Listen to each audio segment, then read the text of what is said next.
My hair started falling off, and I'm gonna insert a picture here. The back of my head was literally falling apart. Now that I think about it, I'm like, damn, I was putting silicone, like straight silicone in my hair.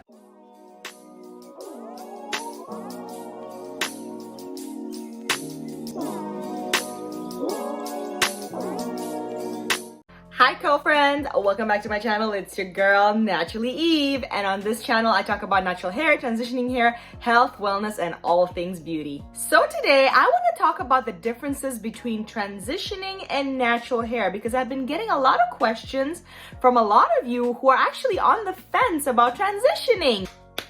I love to hear it. Transitioning to natural hair, I think, will be a great decision. Of course, it's not for everyone, but it actually really excites me because a lot of you are thinking about transitioning but are not sure like what to expect, what would be the difference. You're so used to your relaxed hair. What do you have to expect if you're transitioning to natural? So I already have a video about my best top tips on how to transition successfully and fast to natural hair. So I have a lot of content on that video. If you've already made the decision to actually transition, you can check that video out. You know, this video is more going to be focused about the differences, like what are the differences between natural versus transitioning hair, so that if you're still thinking about it, not really sure, you kind of want to plan ahead, this video is for you. So before I give you these gems that I'm about to drop, please subscribe to my channel and support your girl. I'd really appreciate it. So, quick story about me. So I had been getting relaxers and keratin treatments for as long as I could remember. Like, I didn't know what my curls even looked like, because I literally, every time my hair would go, I would go and relax it, and you know, the curl would disappear. So I didn't even know what my curl type was. So I was relaxing keratin treatments most of my life. And then at some point, my hair started falling off, and I'm gonna insert a picture here. The back of my head was literally falling apart, and I went to my stylist, and because ironically she was the one who was constantly straightening my hair, doing my touch-ups and all of that, and she was basically like, oh yeah, like, you know, we'll figure it out. I think she even gave me like a silicone treatment. Actually, I'm gonna insert that here too. Like, there's this silicone thing that I remember she was telling me about. She was like really hype about it, and at the time I was like, I trusted her so much that I was like, oh, I didn't even know that silicones were bad. And she was literally telling me to put this, like, this is what you use to like revive, you know, synthetic hair, like your wigs and stuff. And she was telling me to put that in my hair, and I'm like, And I was going to her for years, and I mean, that's the thing, you know, at the time, like, I feel like there was a lot of information about natural hair and ingredients and stuff like that, but you know, your stylist also, once you've kind of been working in that job for a long time, if you're not staying innovative, you're not researching, you're not reading, you know, you kind of just get stuck with, you know, trying to solve problems with old methods. Now that I think about it, I'm like, damn, I was putting silicone, like straight silicone in my hair. Oh my God. So I actually ended up transitioning for 15 months, which is less time than I expected. I started researching and all of that, and a lot of girls were kind of going for like 2 to 3 years.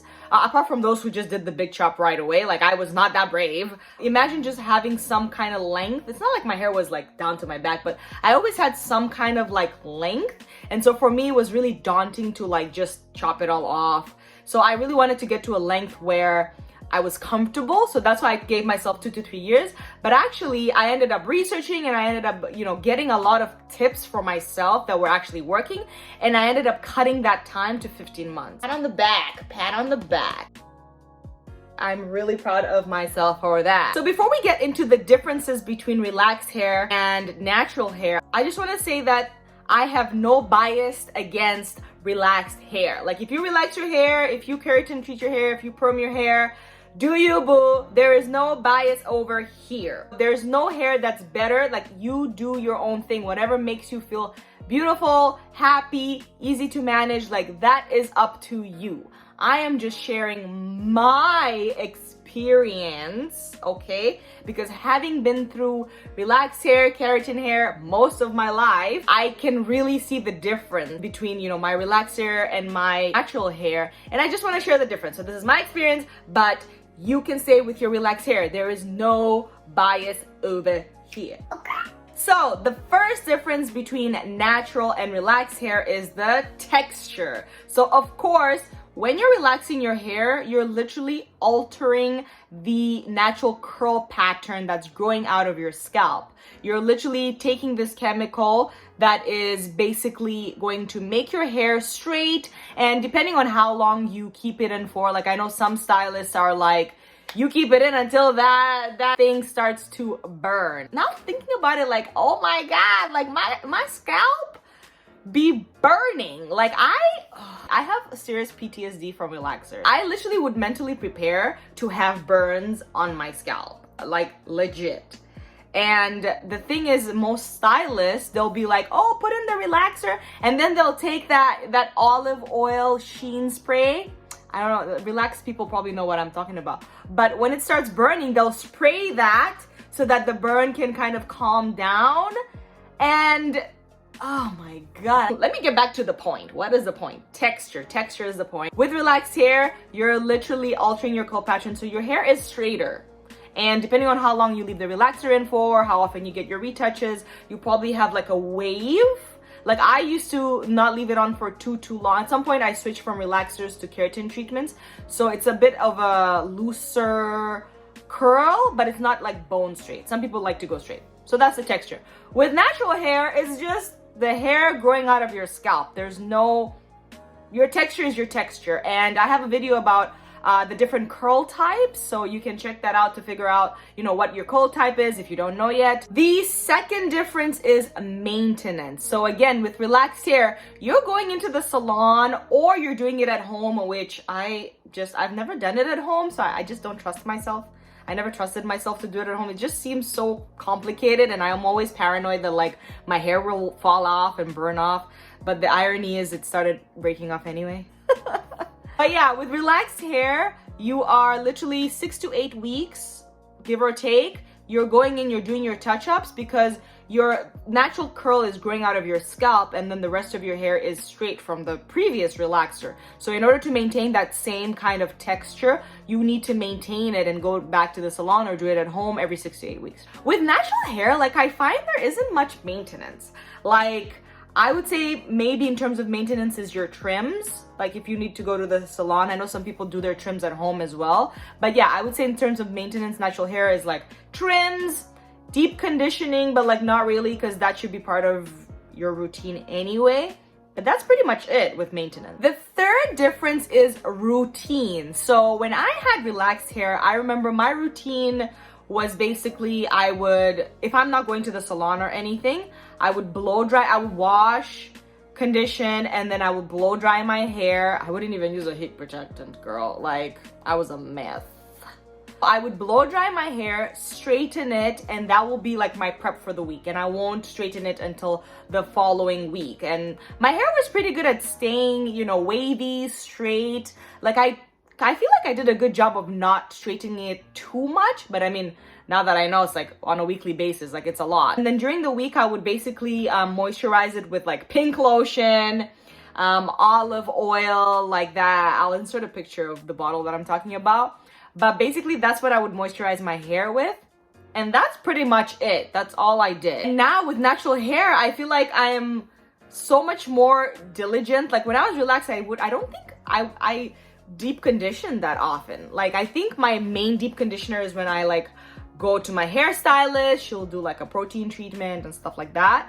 But like at home, I wasn't really good at that. But with my natural hair, like every week, you already know, if you don't follow me on IG, I literally ask almost every week, like, have you deep conditioned today? I have more of a regimen with natural hair. Deep conditioning during the week, I'll moisturize. Like I'm giving my hair way more TLC now.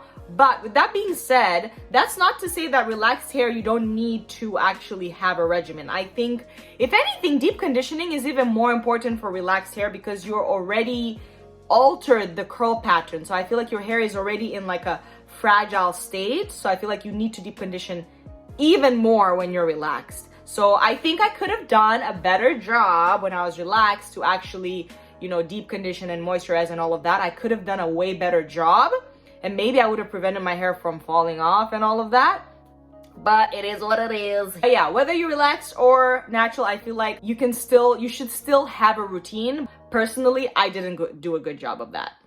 And the fourth difference is management. So with relaxed hair, I feel like people stay relaxed because it's just easier to manage, or at least that's how we perceive it, because your hair is a looser curl pattern, it's wavy or it's straight. And obviously when you think of, putting a comb through, straight hair, it doesn't give you heart palpitations. Like it doesn't stress you out, right? With relaxed hair, yes, I would say the management is a little bit easier just because detangling is not an issue, although detangling is not the only thing that makes up whether your hair is easier to manage or not, but it's a big component. Whereas with natural hair, detangling is like a major process. It's a major part of your routine. You need to have good conditioning products in order to detangle your hair and prevent breakage. So I feel like at the time, when I was relaxing my hair, I feel like there was just no products for me to really lean on. And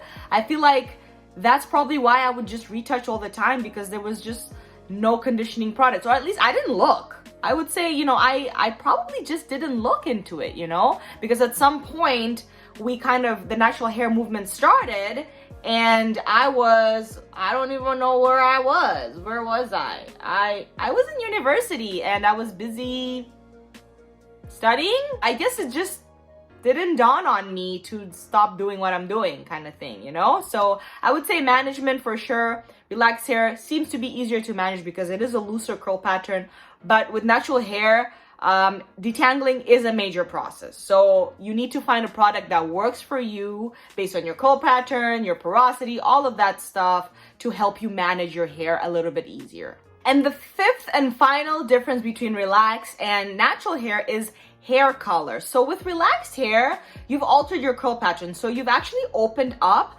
the hair cuticle. So relaxed hair is more porous naturally.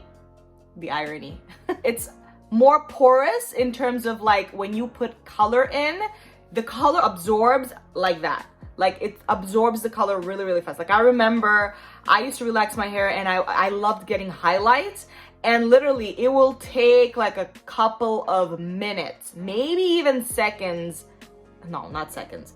Minutes for my hair to like absorb the color right away. So that being said, you have to be really careful about how long you actually leave the color in with relaxed hair, because it's able to get the color really, really fast, but then past a certain point it could actually damage your hair. But I mean, your hair is already damaged anyway, might as well continue to damage it. I don't know.